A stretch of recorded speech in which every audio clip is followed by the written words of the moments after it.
So, good morning once again, all the students. Yesterday, we made discussion on traveling wave tube amplifier, which was known as a broadband amplifier. So, just at a glance, let us quickly go through the comparison between the two microwave amplifier. Okay, how they are differentiating both the Klystron amplifier and traveling wave tubes. See, both are microwave amplifiers. Let us quickly go through the comparison points. See, first, Klystrons are known as the narrow band devices and offer medium moderate RF power output. So, narrow band devices ਦਾ means ਜਾਨੀ ਘੱਟ frequency ਤੇ ਚੱਲਦਾ ਤਾਂ microwave ਤੇ ਹੀ ਆ, ਪਰ ਉਹ ਵਾਈਡ ਬੈਂਡ ਹੈ, ਇਧਰ ਇਹ ਬ੍ਰੌਡਬੈਂਡ ਹੈ। So TWTs are known as broadband devices and offer large RF output power. ਠੀਕ ਹੈ। ਦੂਸਰਾ ਪੁਆਇੰਟ ਹੈ, klystron employ cavity resonators to modulate the velocity of the electron beam over a narrow gap. ਠੀਕ ਹੈ। ਕਲਿਸਟ੍ਰੋਨ ਜਿਹੜਾ ਹੈ ਉਹ ਕੈਵਿਟੀ ਰੈਜ਼ੋਨੇਟਰਸ ਨੂੰ ਯੂਜ਼ ਕਰਦਾ, ਇੰਪਲਾਈ ਕਰਦਾ, ਜਿਹਦੇ ਵਿੱਚ ਇਲੈਕਟ੍ਰੋਨਸ ਦੀ ਜਿਹੜੀ ਵੈਲੋਸਿਟੀ ਆ ਉਹ ਚੇਂਜ ਹੁੰਦੀ, ਮੋਡੂਲੇਟ ਹੁੰਦੀ ਆ ਓਵਰ ਬੀਮ। ਠੀਕ ਹੈ, ਓਵਰ ਏ ਨੈਰੋ ਗੈਪ। ਤੇ TWTU it is not employing any type of cavity resonators. ਠੀਕ ਹੈ, ਉਹ ਆਪਣੇ ਆਪ ਦੇ ਵਿੱਚ ਹੀ ਇੱਕ ਵੱਡੀ ਵੈਕਮ ਟਿਊਬ ਹੈ, ਇੱਕ ਸ਼ੈਲ ਲੌਂਗੀਚੂਡਨਲ। ਠੀਕ ਹੈ, ਔਰ ਉਹਨੂੰ ਅਸੀਂ ਲੰਬਾ ਇਸ ਕਰਕੇ ਰੱਖਦੇ ਹਾਂ ਕਿ ਮੈਕਸਿਮਮ ਇੰਟਰੈਕਸ਼ਨ ਹੋਵੇ। Crystal amplifier uses cavities for input and output circuits. A TWT amplifier uses non-resonant wave circuit, right? ਇਹਨੂੰ non resonant wave circuit ਬੋਲਦੇ ਆ।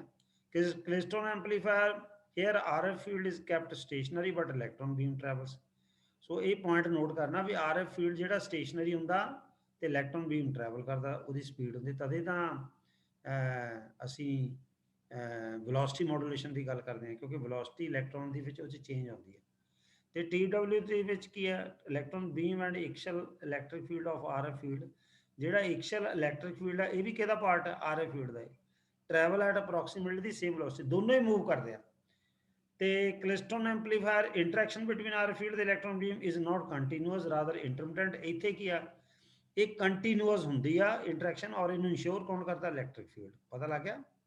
ਦੁਬਾਰਾ, klystron amplifiers do not employ slow wave structure.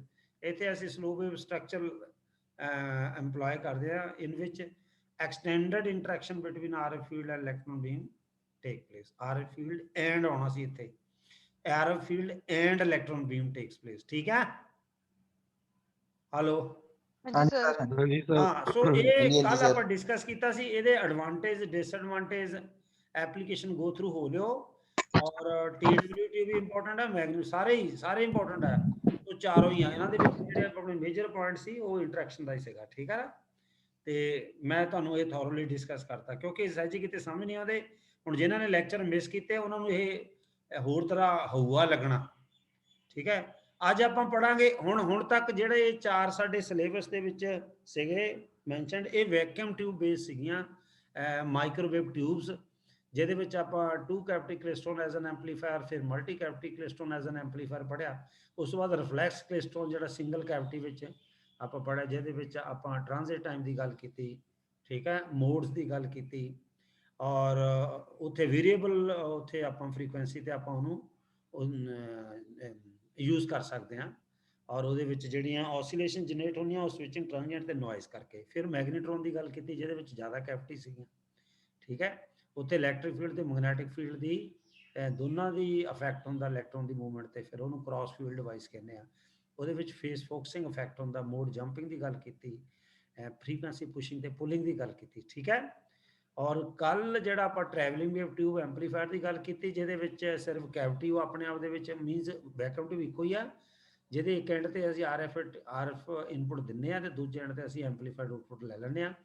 ਉਹਨੂੰ prolong interaction ਇਸ ਕਰਕੇ ਕਰਵਾਉਂਦੇ ਆ ਤਾਂ ਕਿ ਮੈਕਸਿਮਮ ਜਿਹੜੇ ਇਲੈਕਟ੍ਰੋਨਸ ਹੈ ਉਹ ਆਪਣੀ એનર્ਜੀ ਟ੍ਰਾਂਸਫਰ ਕਰਨ, ਕਿਹਨੂੰ, RF ਫੀਲਡ ਨੂੰ। ਦੋਨਾਂ ਦੀ ਵੈਲੋਸਿਟੀ ਨੂੰ ਸੇਮ ਰੱਖਣ ਵਾਸਤੇ ਅਸੀਂ ਵਿੱਚ ਸਲੋ ਵੇਵ ਸਟਰਕਚਰ ਪ੍ਰੋਵਾਈਡ ਕਰਦੇ ਆ। ਉਹ ਸਲੋ ਵੇਵ ਸਟਰਕਚਰ 6 7 8 ਤਰ੍ਹਾਂ ਦੇ ਦਿਖਾਏ ਕੱਲ ਤੁਹਾਨੂੰ, ਤੋਂ ਹੈਲਿਕਸ ਨੂੰ ਅਸੀਂ ਜ਼ਿਆਦਾ ਪ੍ਰੈਫਰ ਕਰਦੇ ਹਾਂ। ਠੀਕ ਹੈ, ਐਫੀਸ਼ੀਐਂਸੀ ਜ਼ਿਆਦਾ ਉਹ ਸੀਗੇ। ਠੀਕ ਹੈ, ਹੁਣ ਆਪਾਂ ਜਿਹੜਾ ਮਾਈਕ੍ਰੋਵੇਵ ਸੋਰਸ ਹੈ ਉਹ ਆਪਾਂ ਦੂਜੇ ਪੜਾਂਗੇ। ਹੁਣ ਜਿਹੜੇ ਸੋਰਸਸ ਆ ਗਏ ਆ ਇਹ ਸੈਮੀ ਕੰਡਕਟਰ ਮਟੀਰੀਅਲ ਬੇਸਡ ਹੈ। ਠੀਕ ਹੈ, ਕਲੀਅਰ? ਹੈਲੋ, हाँ जी सर। ਹਾਂ। हाँ जी सर। ਤੋ ਇਹਦੇ ਵਿੱਚ हाँ जी ਪਹਿਲਾਂ हाँ जी ਆਪਾਂ सर। ਗੱਲ ਕਰਾਂਗੇ TED ਡਿਵਾਈਸਿਸ ਦੀ। ਇਹਨੂੰ ਆਪਾਂ ਟਰਾਂਸਪੈਰੈਂਟ ਇਲੈਕਟ੍ਰੋਨ ਡਿਵਾਈਸਿਸ ਕਹਿੰਦੇ ਆ। ਗਨ ਡਾਇਓਡ AC ਪ੍ਰਿੰਸੀਪਲ ਤੇ ਕੰਮ ਕਰਦਾ। ਪਹਿਲਾਂ ਆਪਾਂ TED ਡਿਵਾਈਸਿਸ ਦੀ ਗੱਲ ਕਰੀਏ। ਇਹਨੂੰ TED ਡਿਵਾਈਸ ਮਤਲਬ ਟਰਾਂਸਪੈਰੈਂਟ ਇਲੈਕਟ੍ਰੋਨ ਡਿਵਾਈਸਿਸ ਕਹਿੰਦੇ, ਜਾਂ ਇਹਨੂੰ TED ਡਿਵਾਈਸਿਸ ਕਹਿੰਦੇ। ਗਨ ਡਾਇਓਡਸ AC ਪ੍ਰਿੰਸੀਪਲ ਤੇ ਕੰਮ ਕਰਦਾ। ਗਨ ਡਾਇਓਡ ਵੀ ਇੱਕ one of the member of the TED devices. ਪਤਾ ਲੱਗ ਗਿਆ? ਟਰਾਂਸਪੈਰੈਂਟ ਇਲੈਕਟ੍ਰੋਨ ਡਿਵਾਈਸ ਜਿਹੜੀ ਫੈਮਿਲੀ ਬਣ ਗਈ ਤੇ ਗਨ ਡਾਇਓਡ ਦਾ ਇੱਕ ਮੈਂਬਰ ਹੈ। ਇੰਟਰੋਡਕਸ਼ਨ ਕੀ ਹੈ? 1960 ਤੋਂ ਪਹਿਲਾਂ, in the early 1960 it was assumed that important properties of semiconductors are depended on the junctions, so these had to be made thinner and thinner as frequency raised। ਜਿੱਦਾਂ ਆਪਾਂ diode ਦੀ ਗੱਲ ਕਰੀਏ ਉਹ ਵੀ junction device ਹੈ। Transistor ਦੀ ਗੱਲ ਕਰੀਏ PNP ਜਾਂ NPN, ਉਹ ਵੀ ਉਹਦੇ ਵਿੱਚ ਵੀ ਜੰਕਸ਼ਨਸ ਨੇ, ਹਨਾ। ਤੇ FET ਦੀ ਗੱਲ ਕਰੀਏ, ਮੌਸਫਿਟ ਦੀ ਗੱਲ ਕਰੀਏ, ਉਹਨਾਂ ਸਾਰਿਆਂ ਦੇ ਵਿੱਚ ਜੰਕਸ਼ਨ ਡਿਵਾਈਸਿਸ ਨੇ। ਹਾਂ, ਉਹਨਾਂ ਨੂੰ ਕਾਫੀ ਫ੍ਰੀਕੁਐਂਸੀ ਤੇ ਆਪਾਂ ਆਪਰੇਟ ਵੀ ਕਰਾ ਸਕਦੇ ਹਾਂ, ਕਿਉਂਕਿ ਫ੍ਰੀਕੁਐਂਸੀ ਦਾ ਮਤਲਬ ਹੈ ਜੇ ਅਸੀਂ ਮੈਗਾਹਰਟ ਚਾਹੀਏ ਤੇ 1 ਸੈਕਿੰਡ ਦੇ ਵਿੱਚ 10 ਲੱਖ ਸਾਈਕਲ, ਜੇ ਅਸੀਂ ਗੀਗਾ ਚਾਹੀਏ ਤੇ 100 ਕਰੋੜ ਸਾਈਕਲ 1 ਸੈਕਿੰਡ ਦੇ ਵਿੱਚ। ਤੋਂ ਅਸੀਂ ਇਹ ਚਾਹੁੰਦੇ ਹਾਂ ਕਿ ਜਿਹੜਾ ਜਿਹੜੀ ਸੈਮੀਕੰਡਕਟਰ ਡਿਵਾਈਸਿਸ ਹੈ ਉਹ ਫਾਸਟਲੀ ਇਹਨੂੰ ਰਿਸਪੌਂਡ ਕਰਨ, ਮਤਲਬ ਜਿੰਨਾ ਫਾਸਟ ਸਵਿਚਿੰਗ ਹੋਵੇ ਉਹਦੀ, ਮਤਲਬ on switching means on off. ਪਰ ਉਹਦਾ ਬਣਾਉਣ ਦਾ ਕਾਰਨ ਇੱਕੋ ਹੀ ਆ ਵੀ ਅਸੀਂ ਉਹਦੇ ਜਿਹੜੇ ਜੰਕਸ਼ਨ ਆ ਉਹਨੂੰ ਥਿਨ ਕਰਦੇ ਰਹਿੰਦੇ ਹਾਂ। ਕਿੰਨਾ ਕੁ ਜੰਕਸ਼ਨ ਥਿਨ ਕਰ ਲਓਗੇ, ਫਿਰ ਜਿੰਨਾ ਉਹਨੂੰ ਬਰੀਕ ਬਣਾਓਗੇ, ਥਿਨ ਕਰੋਗੇ, ਉਹ ਤੋਂ ਅਸੀਂ ਇਹ ਵੀ ਐਕਸਪੈਕਟ ਕਰਦੇ ਕਿ ਮੈਕਸਿਮਮ ਪਾਵਰ ਵੀ ਅਵੇਲੇਬਲ ਹੋਵੇ। ਠੀਕ ਹੈ, ਤੋ ਅਸੀਂ ਇਸ ਕਰਕੇ ਜੰਕਸ਼ਨਸ ਦਾ ਜਿਹੜਾ ਜੰਕਸ਼ਨ ਸੀ ਅਸੀਂ ਉਹਨੂੰ ਥਿਨਰ ਐਂਡ ਥਿਨਰ ਬਣਾਉਂਦੇ ਜਾਂਦੇ ਸੀ ਜਿੱਦਾਂ ਫ੍ਰੀਕੁਐਂਸੀ ਵੱਧਦੀ ਜਾਂਦੀ ਸੀ। ਫ੍ਰੀਕੁਐਂਸੀ ਵਧਣ ਦਾ ਮਤਲਬ ਵੇਵਲੈਂਥ ਘਟੀ ਜਾਣੀ ਹੈ, ਸਾਈਜ਼ ਉਹਦਾ ਛੋਟਾ ਹੋ ਗਿਆ। ਦਸ obtaining high power from such junction based devices and semiconductor devices was not possible at all। तो naturally ਜਿਹੜੀਆਂ ਇਹ ਜੰਕਸ਼ਨ ਬੇਸਡ ਸੈਮੀਕੰਡਕਟਰ ਡਿਵਾਈਸਿਸ ਸੀ ਜਿਹਦਾ ਜੰਕਸ਼ਨ ਬਹੁਤ ਥਿਨ ਸੀ ਤੇ ਹਾਈ ਫ੍ਰੀਕੁਐਂਸੀ ਤੇ ਉਹ ਤੋਂ ਵੱਧ ਪਾਵਰ ਐਕਸਪੈਕਟ ਕਰਨੀ ਉਹ ਪੋਸੀਬਲ ਨਹੀਂ ਸੀਗੀ। However other devices were invented afterwards। ਉਹ ਕਿਹੜੀਆਂ ਸੀ? ਇਹਦੇ ਵਿੱਚ properties do not depend upon the junction behavior and are capable to produce sufficient microwave power। ਫਿਰ ਉਸ ਤੋਂ ਕੁਝ ਦੇਰ ਬਾਅਦ ਯਾਨੀ 1960 ਤੋਂ ਬਾਅਦ ਕੁਝ ਫਿਰ ਐਸੀਆਂ ਡਿਵਾਈਸਿਸ ਬਣਾਈਆਂ ਜਿਹੜੀਆਂ ਜੰਕਸ਼ਨ ਲੈਸ ਸੀਗੀਆਂ, ਯਾਨੀ ਜਿਨ੍ਹਾਂ ਦੀ ਬਿਹੇਵੀਅਰ ਜਿਨ੍ਹਾਂ ਦਾ ਜੰਕਸ਼ਨ ਵਿੱਚ ਦੀ properties do not depend upon the junction ਬੇਰੀਅਰ। It means ਉਹ ਜੰਕਸ਼ਨ ਲੈਸ ਡਿਵਾਈਸ ਹੋ ਗਈਆਂ। ਪਤਾ ਲੱਗ ਗਿਆ? ਤੇ ਅਸੀਂ ਸਾਨੂੰ ਉੱਥੋਂ ਸਫੀਸ਼ੀਐਂਟ ਪਾਵਰ ਜਿਹੜੀ ਅਵੇਲੇਬਲ ਹੋ ਸਕਦੀ ਸੀ ਮਾਈਕ੍ਰੋਵੇਵ। ਜਿਹੜੀਆਂ ਇਹ ਡਿਵਾਈਸਿਸ ਆ, these devices depend on the behavior of bulk semiconductors rather than junction। so bulk semiconductors ਦੇ behavior ਤੇ ਇਹ dependent ਸੀਗੀਆਂ junction ਦੀ ਬਜਾਏ। so TED devices are bulk semiconductor devices having no junction or these are junction less devices। clear? हाँ जी हाँ जी sir. Sir. ਠੀਕ ਹੈ। ਇੱਕ ਪੁਆਇੰਟ ਹੋਰ ਇਹਨਾਂ ਦੇ ਵਿੱਚ ਨੋਟ ਕਰਨਾ, ਸਮ ਕੰਪਾਊਂਡ ਸੈਮੀਕੰਡਕਟਰਸ ਲਾਈਕ ਜਿਵੇਂ ਗੈਲੀਅਮ ਆਰਸੇਨਾਈਡ ਹੈ ਜਾਂ ਇੰਡੀਅਮ ਫਾਸਫਾਈਡ ਹੈ, ਇਹ ਕੀ ਸ਼ੋ ਕਰਦੇ ਨੇ? ਇਹ negative resistance region at some bias range.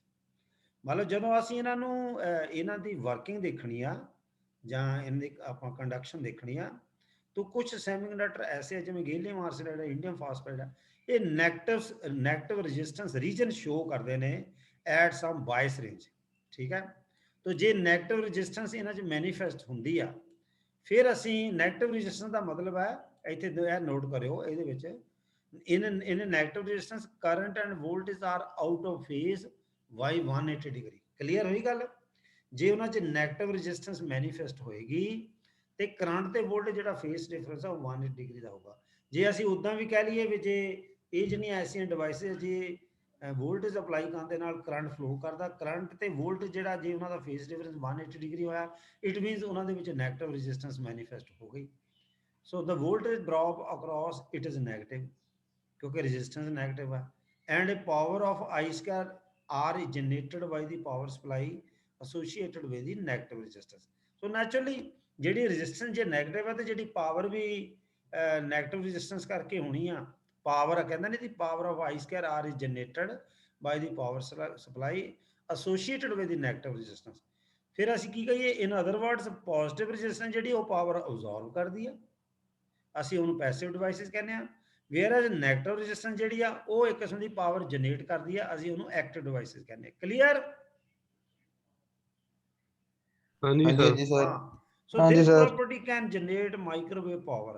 ਤੇ ਜਿਹੜੀਆਂ ਡਿਵਾਈਸ ਦੇ ਵਿੱਚ ਨੈਗੇਟਿਵ ਰੈਜ਼ਿਸਟੈਂਸ ਮੈਨੀਫੈਸਟ ਹੁੰਦੀ ਆ ਔਰ ਉਹ ਐਕਟਿਵ ਡਿਵਾਈਸਸ ਕਹਿਲਾਉਂਦੀਆਂ ਪਾਵਰ ਜਨਰੇਟ ਕਰਦੀਆਂ, ਇਹ ਜਿਹੜੀ ਪ੍ਰਾਪਰਟੀ ਜਿਹਨਾਂ ਡਿਵਾਈਸ ਦੇ ਵਿੱਚ ਪਾਉਂਦੀ ਆ, so this property can generate microwave power and gun diode ਉਹਦੀ ਇੱਕ ਐਗਜ਼ਾਮਪਲ ਹੈ, ਠੀਕ ਹੈ, ਉਹ ਟੀ ਡੀ ਡਿਵਾਈਸ ਦੀ।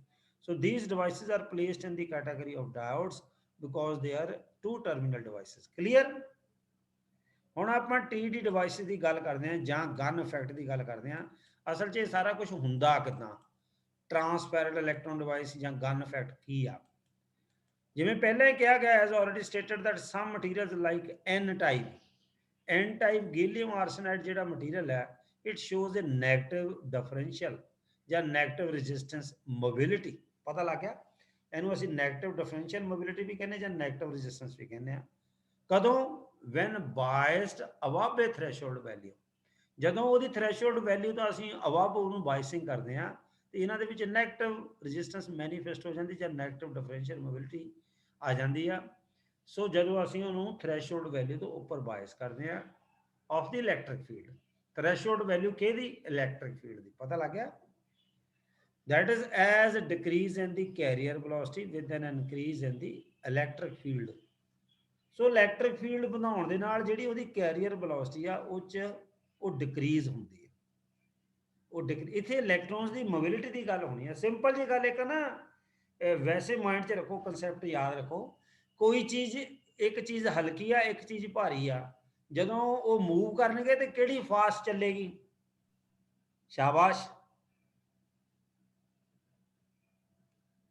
ਹਲਕੀ। जी सर। ਮੰਨ ਲਓ ਸਿੰਪਲ ਜੀ ਗੱਲ ਆ, ਭਾਰੀ ਚੀਜ਼ ਤੇਜ਼ ਦੌੜੇਗੀ ਜਾਂ ਹਲਕੀ? हल्की हल्की। ਹਾਂ, ਤੋ ਇੱਥੇ ਇਲੈਕਟ੍ਰੋਨ ਮੋਬਿਲਿਟੀ ਦੀ ਗੱਲ ਕਰਨੀ, ਆਪਾਂ ਉਹਦੇ ਮਾਸ ਦੀ ਗੱਲ ਕਰਨੀ ਆ, ਠੀਕ ਹੈ ਨਹੀਂ? ਆ ਇਹ ਪੁਆਇੰਟ ਮਾੜਾ ਜਾਂ ਨੋਟ ਰੱਖਿਓ ਆਪਣੇ ਮਾਈਂਡ 'ਚ। ਦੇਖੋ ਪਹਿਲਾਂ ਹੀ ਕਹਿਤਾ, ਕੁਝ ਮਟੀਰੀਅਲ ਜਿਹੜੇ N type gallium arsenide shows negative differential mobility when biased above threshold value of electric field, means ਉਹਨਾਂ ਦੀ ਕੈਰੀ ਵੈਲੋਸਿਟੀ ਘਟਦੀ ਜਦੋਂ ਅਸੀਂ ਇਲੈਕਟ੍ਰਿਕ ਫੀਲਡ ਵਧਾਉਂਦੇ। This behavior is called transparent electron effect and was predicted theoretically 1961 ਦੇ ਵਿੱਚ ਰਿਡਲੀ, ਵਾਟਕਨ ਤੇ ਹਿਲਸਨ। ਇਹਨੂੰ ਕਈ ਵਾਰੀ ਅਸੀਂ RWH ਥਿਊਰੀ ਵੀ ਬੋਲਦੇ ਹਾਂ, R ਰਿਡਲੀ, ਵਾਟਕਨ ਐਂਡ ਹਿਲਸਨ ਅਰਾਊਂਡ 1961। ਅਜੇ ਮੈਂ ਵੀ ਨਹੀਂ ਪੈਦਾ ਹੋਇਆ ਸੀ। Gun observed in 1963। ਤੇ ਗਨ ਨੇ ਇਸ ਫਨੋਮਨਾ ਨੂੰ, ਗਨ ਵੀ ਸਾਇੰਟਿਸਟ ਸੀ, ਉਹਨੇ 1963 ਦੇ ਵਿੱਚ ਇਸ ਚੀਜ਼ ਨੂੰ ਆਬਜ਼ਰਵ ਕੀਤਾ। ਕਿੱਦਾਂ? that if a relatively small DC voltage is developed across a thin slice of gallium arsenide, ਜਿਵੇਂ ਆ ਥੱਲੇ ਦਿਖਾਇਆ, then under certain condition it shows the property of negative resistance। ਕਹਿੰਦਾ ਮੰਨ ਲਓ ਵੀ ਉਹਨੇ ਕਿੱਦਾਂ ਉਹਨੂੰ ਆਬਜ਼ਰਵ ਕੀਤਾ, ਮੰਨਣਾ ਨਹੀਂ, ਵੀ ਅਗਰ small relative DC voltage, if a small relatively small DC voltage is developed across a thin, ਅਸੀਂ ਇਸ ਮੰਨ ਲਓ ਥਿਨ ਸਲਾਈਸ ਹੈ ਗੈਲੀਅਮ ਆਰਸੇਨਾਈਡ ਦੀ, ਅਗਰ ਅਸੀਂ ਉੱਤੇ ਸਮਾਲ ਡੀਸੀ ਵੋਲਟੇਜ ਅਪੀਅਰ ਕਰਵਾਉਂਦੇ ਆ ਜਾਂ ਡਿਵੈਲਪ ਕਰਾਉਂਦੇ ਆ, ਤੇ ਅੰਡਰ ਸਰਟਨ ਕੰਡੀਸ਼ਨ ਉਹਦੇ ਵਿੱਚ ਨੈਗੇਟਿਵ ਰੈਜ਼ਿਸਟੈਂਸ ਪ੍ਰਾਪਰਟੀ ਜਿਹੜੀ ਆ ਉਹ ਐਗਜ਼ੀਬਿਟ ਹੁੰਦੀ ਆ। ਸਮਝ ਆਈ? ਆਪਾਂ ਆ ਦੇਖੋ, ਪਹਿਲਾਂ ਇਹਦੀ ਐਪੀਟੈਕਸ਼ਲ ਲੇਅਰ ਦੇਖਦੇ ਆ ਗੈਲੀਅਮ ਆਰਸੇਨਾਈਡ, ਜਿਹੜੀ ਇਹਨੂੰ ਐਪੀਟੈਕਸ਼ਲ ਗੈਲੀਅਮ ਆਰਸੇਨਾਈਡ ਗਨ ਸਲਾਈਸ ਵੀ ਬੋਲਦਾ। ਇਹਦੇ ਵਿੱਚ ਨੋਟ ਕਰੋ, ਤੁਸੀਂ ਦੇਖੋ ਇਹ ਆ ਐਨ ਟਾਈਪ ਮਟੀਰੀਅਲ ਹੈ, ਇੱਥੇ ਇਹ ਕੱਲਾ ਐਨ ਆ, ਇਕੱਲੇ ਐਨ ਦਾ ਮੰਨ ਲਓ ਇੱਥੇ ਇਲੈਕਟ੍ਰੋਨਸ ਦੀ ਡੈਂਸਿਟੀ ਘੱਟ ਆ। ਜਦੋਂ ਐਨ ਦੀ ਪਾਵਰ ਪੋਜ਼ਿਟਿਵ ਪਲੱਸ ਲਾਇਆ ਨਾ, ਜਾਨੀ ਐਨ ਸੁਪਰਸਕ੍ਰਿਪਟ ਆ, ਇਟ ਮੀਨ ਪਲੱਸ ਸਾਈਨ ਹੈ ਐਨ ਦਾ, positive sign, it means electron ਦੀ ਡੈਂਸਿਟੀ ਇੱਥੇ ਜ਼ਿਆਦਾ। ਸੋ ਇਸ ਐਕਟਿਵ ਲੇਅਰ ਦੇ ਉੱਪਰ N positive substrate, material same ਹੈ ਪਰ ਇੱਥੇ ਡੈਂਸਿਟੀ ਹੁੰਦੀ ਜ਼ਿਆਦਾ, ਠੀਕ ਹੈ। ਇਹਦੀ ਥਿਕਨੈਸ ਦੇਖੋ, ਇਹ 5 ਮਾਈਕਰੋਨ ਹੈ, ਉਹ 15 ਮਾਈਕਰੋਨ ਹੈ, ਪਤਾ ਲੱਗਾ ਉੱਪਰ ਲੈ ਕੇ। ਤੇ ਜਿਹੜੀਆਂ ਆ ਸ਼ੇਡਡ ਪਾਰਟ ਹੈ, ਇਹ ਅਲੋਇਜ਼ ਨੇ, these are called gold alloy contacts, ਠੀਕ ਹੈ। ਉੱਪਰ ਐਨੋਡ ਹੈ, ਉਹਨੂੰ ਗੋਲਡ ਵਾਇਰ ਵੀ ਬੋਲਦਾ। ਥੱਲੇ ਐਸ ਮੈਟਲ ਦੇ ਨਾਲ ਨੀਚੇ ਲਗਾਤਾ, ਇਹ ਹੈਗਾ ਕੈਥੋਡ, ਜਾਂ ਇਹਨੂੰ ਅਸੀਂ ਹੀਟ ਸਿੰਕ ਨਾਲ ਪ੍ਰੋਵਾਈਡ ਕਰ ਦਿੰਦੇ ਵੀ ਜਿਹੜੀ ਹੀਟ ਹੈ ਜਿਹੜੀ ਇਹਦੇ ਵਿੱਚ ਡਿਸੀਪੇਟ ਹੋਣੀ, ਹੀਟ ਜਿਹੜੀ ਜਨਰੇਟ ਹੋਣੀ ਉਹ ਡਿਸੀਪੇਟ ਹੋ ਜਾਏ, ਜਾਨੀ ਸਿੰਕ ਹੋ ਜਾਏ, ਠੀਕ ਹੈ, ਉਹਦਾ ਵੀ ਖਰਾਬ ਹੋਵੇ। ਓਵਰਆਲ ਥਿਕਨੈਸ ਤੁਸੀਂ ਦੇਖੋ ਵੀ ਜਾਨੀ 1 ਮਿਲ ਦੇ ਬਰਾਬਰ ਹੈ। ਅਸਲ 'ਚ ਕੀ ਆ ਕਿ 1 ਇੰਚ ਵਿੱਚ 2.54 ਸੈਂਟੀਮੀਟਰ ਹੈ, 1 ਸੈਂਟੀਮੀਟਰ 10 mm, 1 mm ਦੇ ਵਿੱਚ 40 ਮਿਲਸ ਤੇ 1 ਮਿਲ ਦੇ ਵਿੱਚ 25 ਮਾਈਕਰੋਨ। 5 ਜਮਾ 15 20 ਹੋ ਗਿਆ। ਅਸੀਂ 1 ਮਿਲ ਤੋਂ ਵੀ ਥਿਕਨੈਸ ਇਹਦੀ ਘੱਟ ਹੈ, MIL ਮਤਲਬ MM ਦਾ 40th ਪਾਰਟ ਹੁੰਦਾ ਉਹਨੂੰ ਅਸੀਂ ਕਹਿੰਦੇ। 1 MM ਦੇ ਵਿੱਚ 40 ਮਿਲਸ ਹੁੰਦੇ ਆ, ਤਾਂ 1 ਮਿਲ ਦੇ ਵਿੱਚ 25 ਮਾਈਕਰੋਨ ਹੁੰਦੇ ਆ। ਠੀਕ ਹੈ, ਤੇ 25 ਨੂੰ ਜਦੋਂ 40 ਨਾਲ ਗੁਣਾ ਕਰਦੇ ਆ ਫਿਰ 1 MM ਦੇ ਵਿੱਚ 1000 ਮਾਈਕਰੋਨ ਹੋ ਗਿਆ। ਠੀਕ, ਹੁਣ ਆਪਾਂ ਮਤਲਬ ਉਹਨੇ ਇਹਨੂੰ ਕਿੱਦਾਂ ਆਬਜ਼ਰਵ ਕੀਤਾ? Voltage gradient across the slice is greater than 3.3 kilo volt per centimetre ਔਰ 3300 ਵੋਲਟ ਪਰ ਸੈਂਟੀਮੀਟਰ। ਅੱਛਾ, ਵੋਲਟੇਜ ਤੇ ਵੋਲਟੇਜ ਗ੍ਰੇਡੀਐਂਟ 'ਚ ਕੀ ਫਰਕ ਹੈ? ਸ਼ਾਬਾਸ਼, 6ਵਾਂ ਸੈਮ ਹੋ ਗਿਆ ਤੁਹਾਡਾ, ਬੋਲੋ। ਵੋਲਟੇਜ ਤੇ ਵੋਲਟੇਜ ਗ੍ਰੇਡੀਐਂਟ 'ਚ ਕੀ ਫਰਕ ਹੈ? ਹਾਂ ਬੱਚੋ, पता?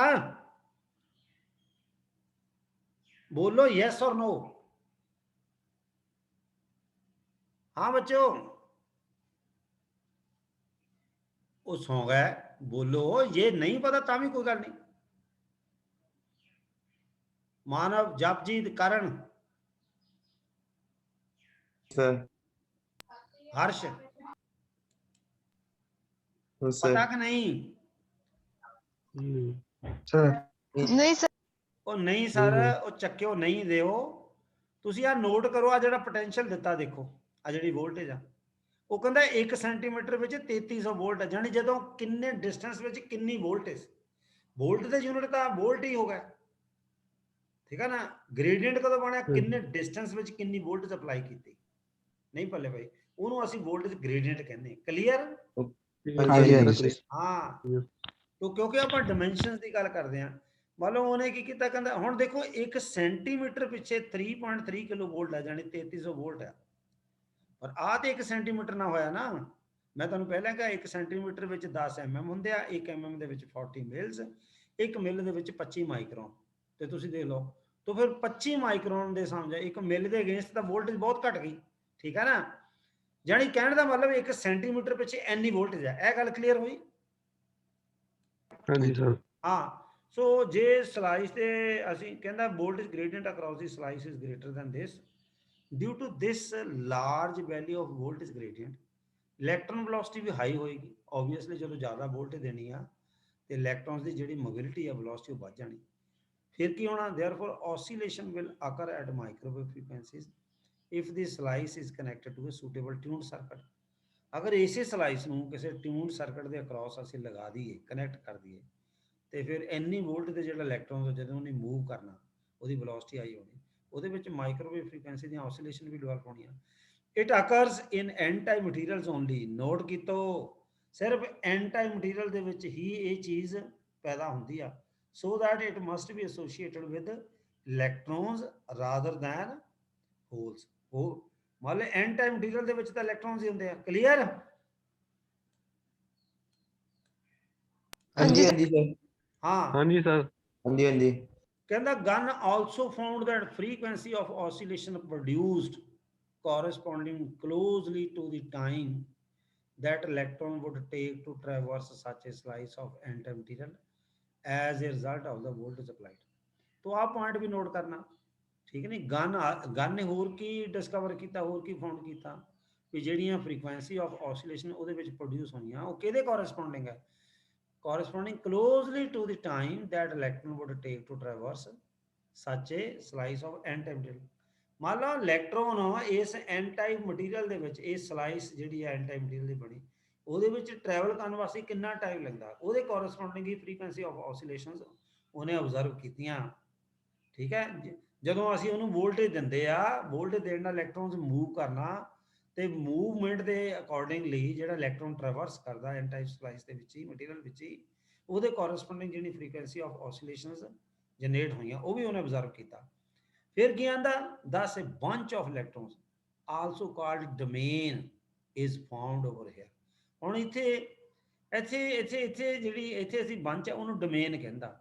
bunch of electrons is also called domain is formed once per cycle। ਇੱਕ ਸਾਈਕਲ ਦੇ ਵਿੱਚ ਇੱਕ ਡੋਮੇਨ, ਇੱਕ ਬੰਚ ਕਹਿ ਲਈਏ, and arrives at the positive end of the slice। ਠੀਕ ਨਹੀਂ? ਜੇ ਕਿਉਂਕਿ ਬੰਚ ਹੈ, ਇਲੈਕਟ੍ਰੋਨਸ ਹੈ, ਉਹ ਤੇ ਚਾਰਜ ਨੈਗੇਟਿਵ ਹੈ, ਤੇ ਪੋਜ਼ਿਟਿਵ ਐਂਡ ਵੱਲ ਨੂੰ ਉਹਨੇ ਅਟਰੈਕਟ ਹੋਣਾ। to excite the oscillations in the associated tank circuit. Clear? First experimental observation of microwave oscillation based on this effect was reported by J.V. Gunn in 1963. This is also called Gunn effect. This effect is responsible for the generation of microwave oscillations through the semiconductor material such as N-type, gallium arsenide, when the applied voltage exceed a certain critical value. Certain critical 2 ਤੋਂ ਲੈ ਕੇ 4 kilo wallet ਦੀ range ਦੇ ਵਿੱਚ ਲਾਈ ਕਰਦੀ ਹੈ। ਇੱਥੇ ਉਹਨਾਂ 3.3 ਕਿਹਾ ਤੋ ਇਹਦੇ ਵਿੱਚ ਹੀ ਲਾਈ ਕਰਦੀ ਹੈ ਨਾ।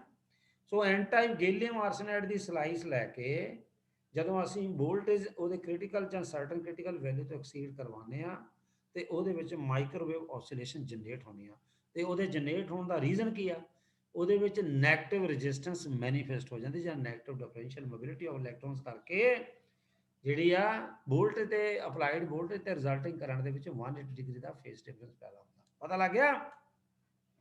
ਆਲਦੋ ਅਦਰ ਸੈਮੀਕੰਡਕਟਰਸ ਮਟੀਰੀਅਲਸ ਲਾਈਕ ਦੂਜੇ ਵੀ not only ਗੈਲੀਅਮ ਆਰਸੇਨਾਈਡ N type gallium ਆਰਸੇਨਾਈਡ ਤਾਂ ਹੈ ਹੀ ਆ।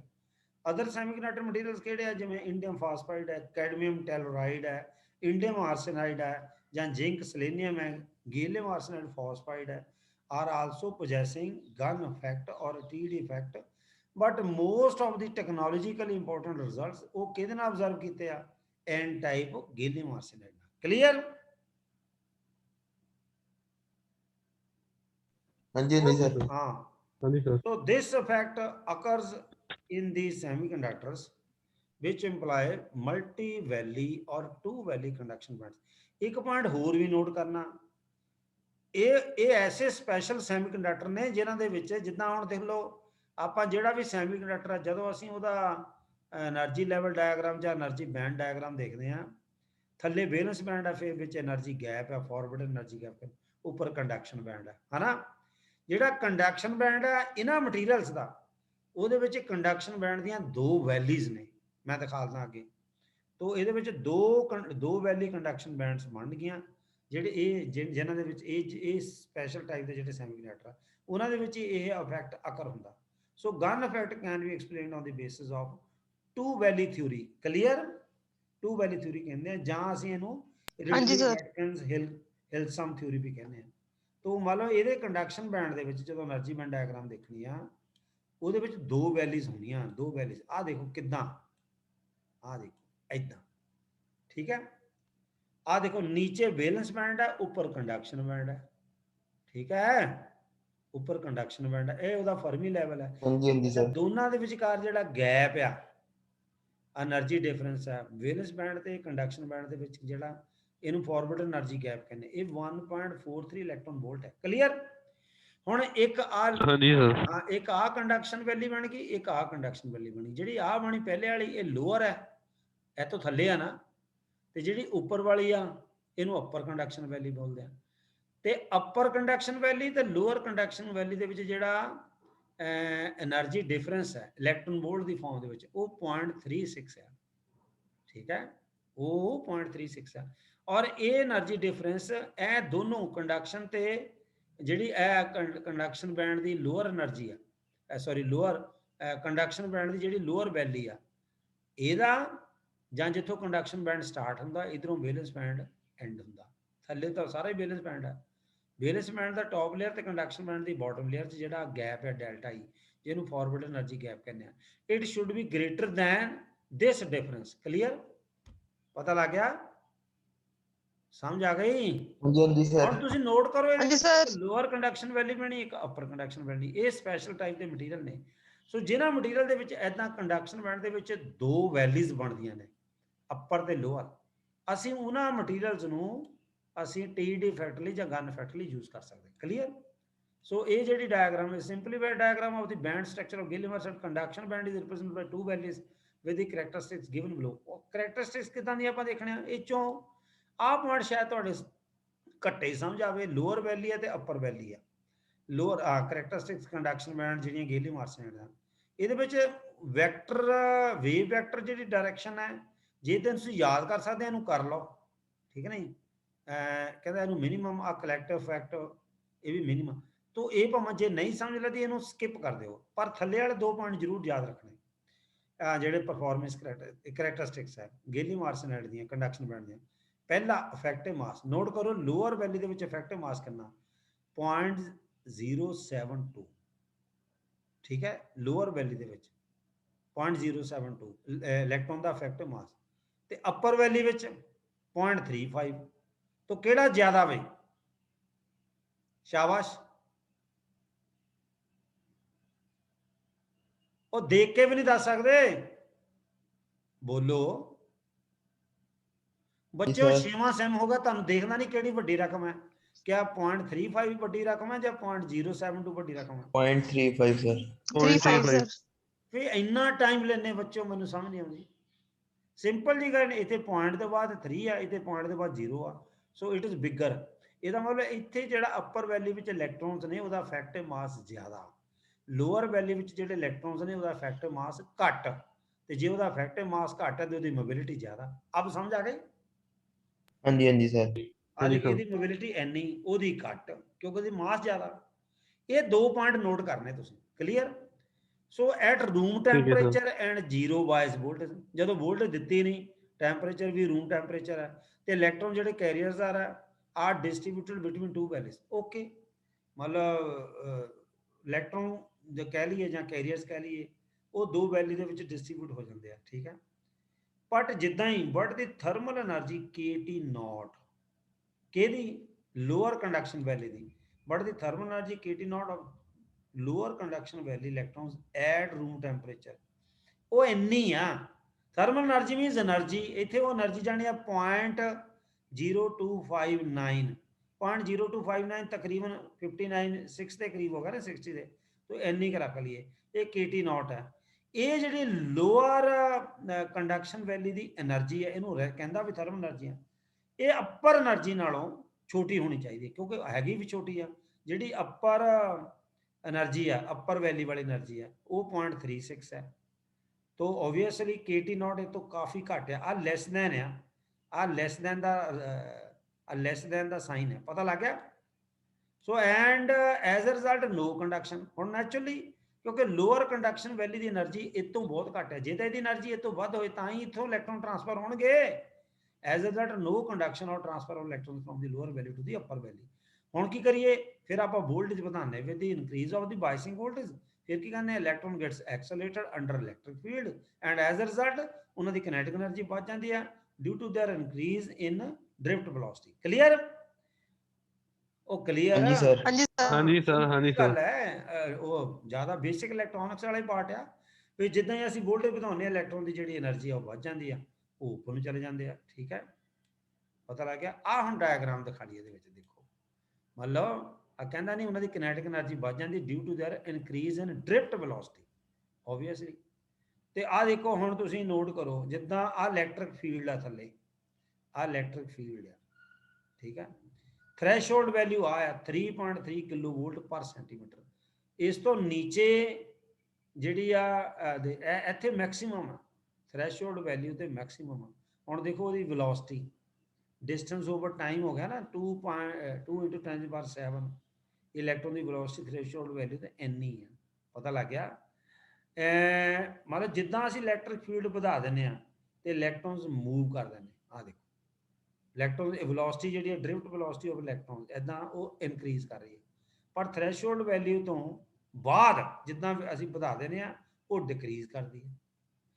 क्यों? क्योंकि फिर इतों लोअर वैली तो आ देख इलैक्ट्रॉन लिफ्ट किए, आ अपर वाले, फिर उत्थे उसकी स्पीड घट गई, ठीक है। पहला मोबिलिटी बढ़ गई, फिर मोबिलिटी घट गई, तो मोबिलिटी में चेंज आई कि ना?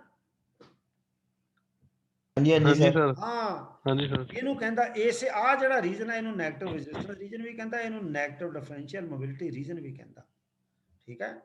ਤੇ ਆਦੀ ਮੋਬਿਲਿਟੀ ਨੂੰ ਆਪਾਂ ਇਦਾਂ ਲਿਖਦੇ -μ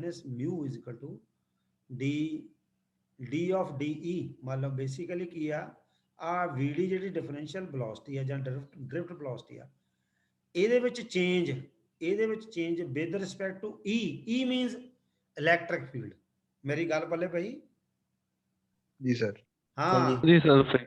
ਠੀਕ ਨਹੀਂ? ਉਹ ਦੇਖੋ ਮੋਬਿਲਿਟੀ ਇਦਾਂ ਹੋ ਗਿਆ ਨਾ, ਉੱਪਰ ਉਹਨੇ ਇੱਥੇ ਆ ਚੇਂਜ ਦਿਖਾ ਲਈ ਆ, ਉੱਪਰ ਉਹਨੇ ਉਦਾਂ ਦਿਖਾਤਾ, ਵੀਡੀ ਤੋਂ ਇਦਾਂ ਕੱਢ ਲਈ।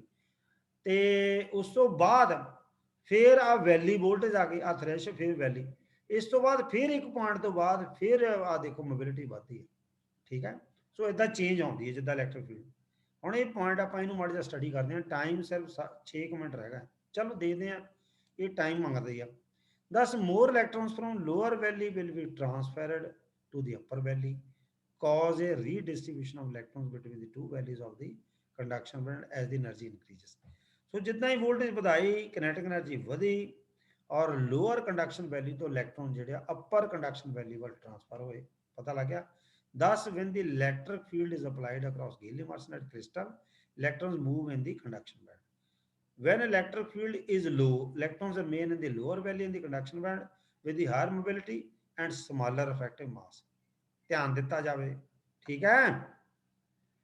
ਤੇ at certain value of electric field called threshold value, ਜਿਹੜੀ threshold value ਕਿੰਨੀ ਆ 3.3 kilovolt per centimeter, ਜਿਹੜੇ electrons ਆ ਉਹ ਕੀ ਕਰਦੇ, jump to the upper valley in the conduction band where effective mass of the electron increases, और ਉਹਦੀ derivative velocity ਘਟਦੀ ਹੈ। ਸਮਝ ਆ ਗਈ?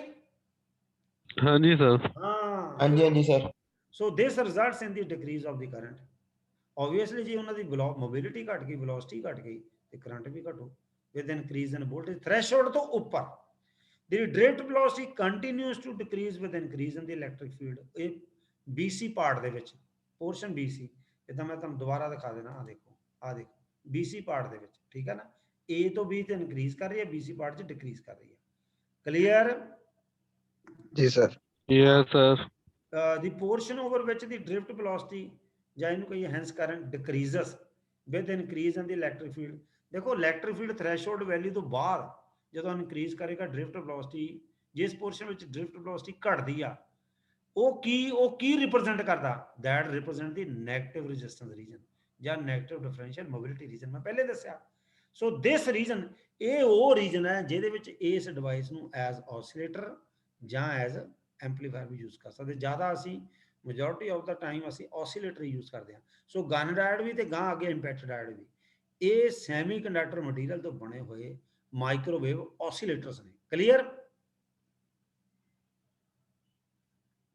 हाँ जी सर। हाँ जी सर। ਮਾਈਕ੍ਰੋਵੇਵ ਔਸੀਲੇਸ਼ਨ ਜਨਰੇਟ ਕਰਦੇ ਨੇ, ਔਰ ਦੋਨਾਂ ਵਿੱਚ ਹੀ ਨੈਗੇਟਿਵ ਰੈਜ਼ਿਸਟੈਂਸ ਦਾ ਕਨਸੈਪਟ, ਨੈਗੇਟਿਵ, ਠੀਕ ਹੈ। ਸੋ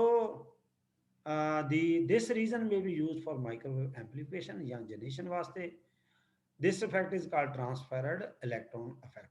तो electron ट्रांसफर होया ना लोअर कंडक्शन वैल्यू तो अपर वाल, इस अफेक्ट करके नेगेटिव डिफरेंशियल मोबिलिटी ਜਾਂ नेगेटिव रेजिस्टेंस रीजन ਜਿਹੜਾ ਡਿਵੈਲਪ ਹੋਇਆ ਰੀਜਨ, ਉਸ ਰੀਜਨ ਦੇ ਵਿੱਚ ਅਸੀਂ ਇਸ ਡਿਵਾਈਸ ਨੂੰ ਜਾਂ ਅਸੀਂ ਮਾਈਕ੍ਰੋਵੇਵ ਦੀ ਐਂਪਲੀਫਿਕੇਸ਼ਨ ਵਾਸਤੇ ਜਾਂ ਜਨਰੇਸ਼ਨ ਵਾਸਤੇ ਯੂਜ਼ ਕਰ ਸਕਦੇ ਹਾਂ, ਠੀਕ ਹੈ।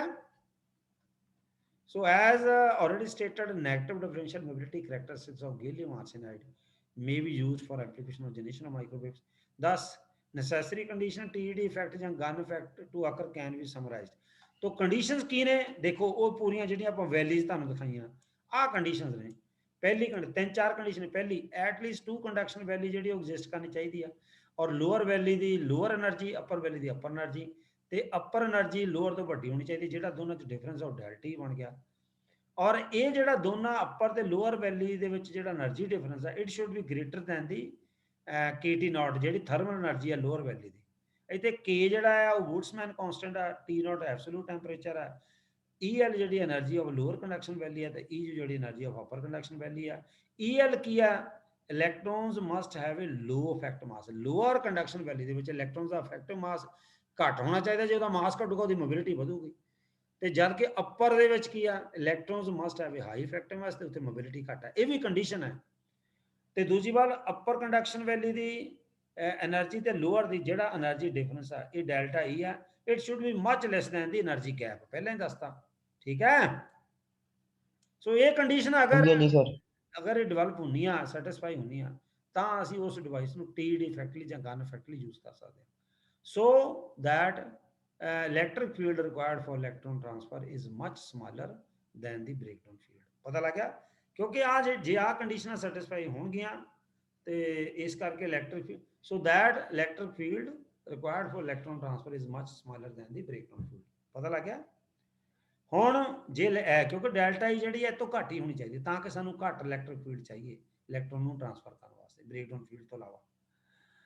बाकी हुण मैं एक 1.5 मिनट रह गया। नेगेटिव रेजिस्टेंस की N type gallium arsenide is one of the few semiconductor material which have an empty energy band which is higher in energy than highest filled or partially filled band।